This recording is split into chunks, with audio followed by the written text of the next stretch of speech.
Hi guys, welcome back to our channel Mr. Pichu and Pachu. இன்னைக்கு இந்த வீடியோல என்ன பார்க்க போறோம் அப்படின்னு பாத்தீங்கன்னா லாஸ்ட் 1 மந்தாவே வந்து நம்ம ராமேஸ்வரம் போயிருந்தோம். ஸோ அந்த வீடியோ தான் நம்ம எந்தெந்த இடத்துக்கு போனோம் அப்படின்றது ஒவ்வொரு பிளேஸ்க்கான தனித்தனி வீடியோவை மேக் பண்ணி போட்டுட்டு இருந்தோம். அதுல இன்னும் 2-3 பிளேசஸ் எல்லாம் இருக்கு. அது அடுத்தடுத்த வீடியோல வந்து நான் போஸ்ட் பண்ணுவேன். பட் அதுக்கு முன்னாடி வந்து என்னன்னா நம்ம இந்த சைக்கிள் பேஸ் பண்ணியான வீடியோஸ் தான் நம்மளோட சேனல் வந்து எப்பவுமே போட்டுட்டு இருப்போம். பட் ஆனால் வந்து லாஸ்ட் ஒரு 1 மந்த் வந்து சைக்கிளிங்கான எந்த ஒரு வீடியோவும் நம்ம போடல. ஸோ இன்னைக்கு இந்த வீடியோவில் நம்ம வந்து சைக்கிளிங்கான ஒரு இன்ஃபர்மேஷனை தான் இந்த வீடியோவில் நான் உங்களுக்கு கொடுக்க போகிறேன். அப்படி என்ன இன்ஃபர்மேட்டிவான வீடியோ அப்படின்னு பார்த்தீங்கன்னா, நம்ம இப்போ சைக்கிளிங் பண்ணிட்டு இருக்கோம் அப்படின்னா அந்த சைக்கிளில் இருக்க அந்த செயின் வந்து நம்ம எப்படி மெயின்டைன் பண்ணுறது, அது எப்படி வந்து க்ளீன் பண்ணுறது, ப்ளஸ் வந்து நம்ம அந்த செயினோட லைஃப் டைம் வந்து நம்ம எப்படி வந்து எக்ஸ்பேண்ட் பண்ணுறது அப்படின்றத தான் இந்த வீடியோவில் பார்க்க போகிறோம். வாங்க வீடியோக்குள்ளே போகலாம்.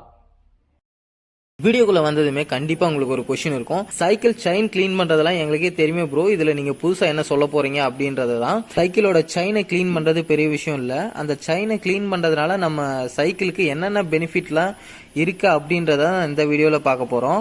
இந்த வீடியோவை ஸ்கிப் பண்ணாம பாருங்க, அப்பதான் நான் என்னென்ன விஷயம் எல்லாம் சொல்றேன்றது உங்களுக்கு தெரிய வரும். ஃபர்ஸ்ட் வந்து நம்ம ஒரு 2 பிரஷ் எடுத்துக்கோங்க. இல்ல உங்ககிட்ட வந்து செயின் கிளீன் பண்றதுக்கான அந்த பிரஷ் இருந்துச்சுன்னா ஓகே. பட் இல்லாத பட்சத்துல என்ன பண்ணுங்க, ஒரு 2 பிரஷ் எடுத்துக்கோங்க.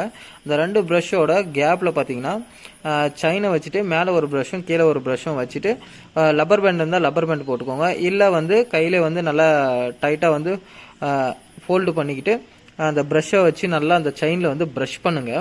அந்த ப்ரஷ் பண்ணும்போது என்ன ஆகும் அப்படின்னா, அந்த செயினில் இருக்க அந்த டஸ்ட் பார்ட்டிகல்ஸ் எல்லாமே வந்து வெளியே வந்துடும்.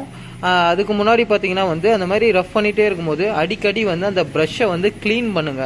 ஒரு கிளாத்தை இல்லை வந்து ஒரு பெட்ரோல் அந்த மாதிரி ஏதாச்சும் ஒன்று வச்சுட்டு அந்த பெட்ரோல் இருந்தால் பெட்ரோலை டிப் பண்ணி க்ளீன் பண்ணுங்க. இப்போ வந்து உங்களுக்கு இன்னொரு கொஷின் வந்திருக்கும், செயின் கிளீனர் தான் இருக்குல்ல, செயின் கிளீனரை வச்சே ஃபுல்லாகவே வந்து க்ளீன் பண்ணிடலாமே, ஒரு 10 மினிட்ஸில் ஃபுல்லாக க்ளீன் பண்ணிடலாம் அப்படின்னு நினைக்கலாம். பட் ஆனால் வந்து நம்மக்கிட்ட செயின் கிளீனர் இல்லாத பட்சத்தில் நம்ம என்ன பண்ணணும் அப்படின்றத தான் நான் சொல்லிட்டு இருக்கேன். உங்ககிட்ட செயின் கிளீனர் செயின் லூப் எதுவுமே இல்லை அப்படின்னா நீங்கள் நார்மலாக இந்த மாதிரி க்ளீன் பண்ணலாம். இந்த மாதிரி நீங்கள் மெயின்டைன் பண்ணாலும் போதும். உங்களுக்கு வந்து செயின் ஸ்ப்ராக்கெட்டோட லைஃப் வந்து ரொம்ப நாள் வரும்.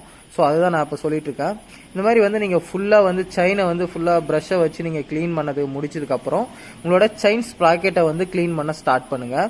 உங்களோட செயின் ஸ்ப்ராக்கெட்டை வந்து ஏன் க்ளீன் பண்ணணும்னா, அதனோட ஓரங்களில் பார்த்தீங்கன்னா நிறைய டஸ்ட்டு வந்து பதிஞ்சிருக்கும். ஸோ அதுக்காக தான் சொல்கிறேன். ஃபர்ஸ்ட் நான் வந்து க்ளோஸ் அப்ல காமிக்கிறேன் பாருங்க, அந்த செயின் ஸ்ப்ராக்கெட்ல எவ்வளோ வந்து டஸ்ட் பார்ட்டிகல்ஸ் வந்து இருக்கு அப்படின்றது. அதெல்லாம் வந்து ஃபர்ஸ்ட் வந்து ஃபுல்லா வந்து ரிமூவ் பண்ணுங்க. ஒரு கிளாத்தை வச்சு ஃபுல்லாவே வந்து தொடச்சிடுங்க. அந்த செயினோட அந்த ஷார்ப்பான எட்ஜஸ்லாம் இருக்கு இல்லைங்களா, ஸோ அந்த எட்ஜஸ்ல இருக்க எல்லா டஸ்ட் பார்ட்டிகளுமே வந்து ஃபுல்லா கிளீன் பண்ணிருங்க. அந்த மண்ணுக்குன்னு எல்லாமே இருக்கும், அது எல்லாமே வந்து கிளீன் பண்ணிருங்க. அது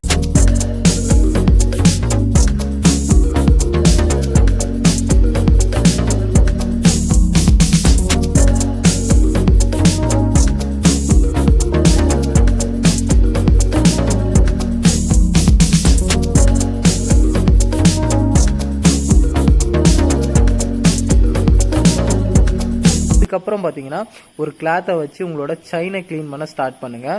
இந்த கிளாத்தை வச்சு செயினை வந்து க்ளீன் பண்ணுறதுக்கு முன்னாடி ஃபுல்லாக வந்து ஃபர்ஸ்ட் செக் பண்ணுங்க, உங்களோட செயினில் ஏதாச்சும் மண்ணோ இல்லை டஸ்ட்டோ ஏதாச்சும் இருக்கா அப்படின்னு பார்த்துக்கோங்க.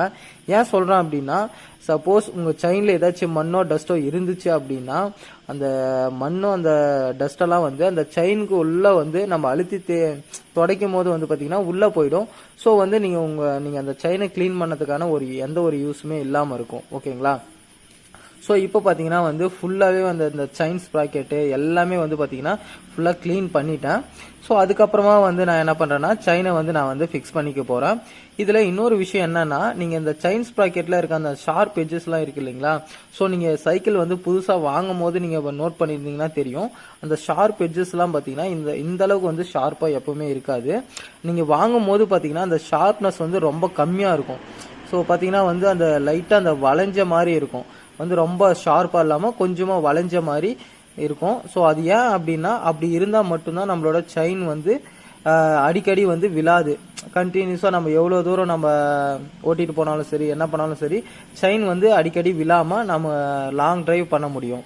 சப்போஸ் இந்த மாதிரி நீங்கள் மெயின்டைன் பண்ணாமல் செயினில் வந்து நிறைய டஸ்ட் வந்து இருக்குது, அந்த மாதிரியே நீங்கள் வந்து ஓட்டிகிட்டே இருக்கீங்க, எதுவுமே மெயின்டெனன்ஸ் பண்ணலை அப்படின்னா கண்டிப்பாக வந்து அந்த ஷார்ப் எட்ஜஸ்லாம் என்ன ஆகும் அப்படின்னா அந்த வளைவாக இருக்க பகுதி எல்லாமே வந்து ரொம்ப ஷார்ப் ஆகிடும். ஷார்ப் ஆச்சுன்னா என்ன ஆகும் அப்படின்னா அந்த செயின் வந்து என்ன ஆகும்னா அடிக்கடி வந்து விழுந்துட்டே இருக்கும். இந்த மாதிரி விஷயங்கள்லாம் நடக்காமல் இருக்கணும்னா கண்டிப்பாக நீங்கள் வந்து உங்களோட செயினை வந்து மந்த்லி ஒரு 2 வைஸ் இல்லை வந்து மந்த்லி ஒன்ஸ் ஆகுது நீங்கள் வந்து கண்டிப்பாக க்ளீன் பண்ணி மெயின்டெனன்ஸ் பண்ணிகிட்டே இருக்கணும்.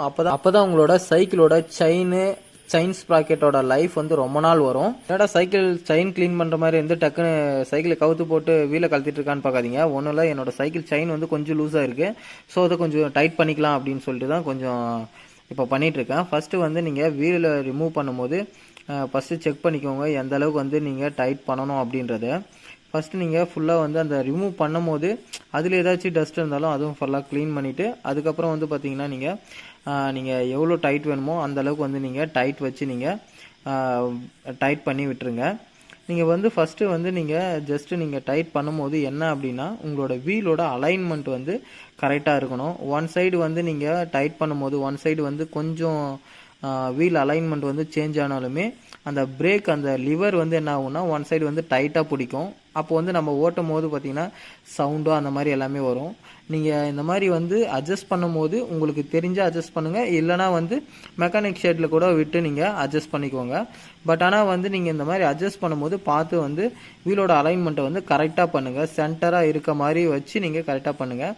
அதே மாதிரி இந்த மாதிரி டைட் பண்ணும்போது என்ன ஆகும்னா கொஞ்சம் வீல் வந்து லைட்டாக நவுந்துட்டு போகும். ஸோ அப்போ வந்து என்ன பண்ணணும் அப்படின்னா நீங்கள் அந்த ஸ்பேனரில் டைட் பண்ணும்போது லைட்டாக தள்ளி வச்சு கொஞ்சம் அந்த டைட் பண்ணும்போது உங்களுக்கே தெரியும், கொஞ்சம் அப்படியே ப்ரெஸ் பண்ணி டைட் பண்ணுங்கள். அப்போ தான் வந்து ஒரே இடத்துல கரெக்டாக உக்காரும். ரெண்டு சைடும் வந்து ஃபுல்லாக டைட் பண்ணிவிட்டு அதுக்கப்புறம் வந்து வீலோட அலைன்மெண்ட்டை வந்து செக் பண்ணிக்கோங்க. இந்த மாதிரி தான் நம்ம வந்து நம்மளோட சைக்கிளோட செயினை வந்து நல்லா மெயின்டைன் பண்ணணும். சைக்கிள் செயின் எல்லாம் க்ளீன் பண்ணி முடிச்சதுக்கப்புறம் என்ன பண்ணுங்க அப்படின்னா உங்ககிட்ட செயின் லூப் இருந்துச்சுன்னா செயின் லூப் யூஸ் பண்ணிக்கோங்க. அப்படி இல்லாத பட்சத்தில் உங்கள் வீட்டில் இருக்க தேங்காய் எண்ணெய் அந்த மாதிரி ஏதாச்சும் ஒன்று யூஸ் பண்ணிக்கோங்க. அப்படி இல்லைனா வந்து உங்கள் வண்டியோட அந்த வேஸ்டேஜ் ஆயில் இருக்குல்ல அது வேணாலும் யூஸ் பண்ணிக்கலாம்.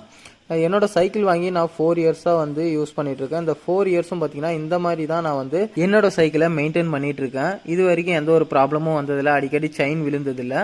அதுக்கப்புறம் இன்னொரு விஷயம் என்னன்னா இந்த மாதிரி ஆயில் அப்ளை பண்ணும்போது கொஞ்சம் மீடியமாக அப்ளை பண்ணுங்க. அதிகமாக நீங்கள் அப்ளை பண்ணிட்டீங்க அப்படின்னா உடனே வந்து என்ன ஆகும்னா இந்த மண்ணெல்லாம் திரும்பவும் அதிகமாக வந்து உக்காந்துரும்.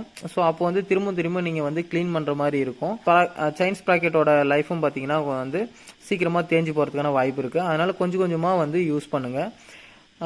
இந்த வீடியோ எல்லாருக்கும் பிடிச்சிருக்கும் நம்புறேன். பிடிச்சிருந்தா லைக் பண்ணுங்கள், ஷேர் பண்ணுங்கள், அண்ட் தென் கமெண்ட் பண்ணுங்கள். நம்ம மிஸ்டர் பிச்சு அண்ட் பச்சு சேனலுக்கு மறக்காமல் சப்ஸ்கிரைப் பண்ணிவிடுங்க.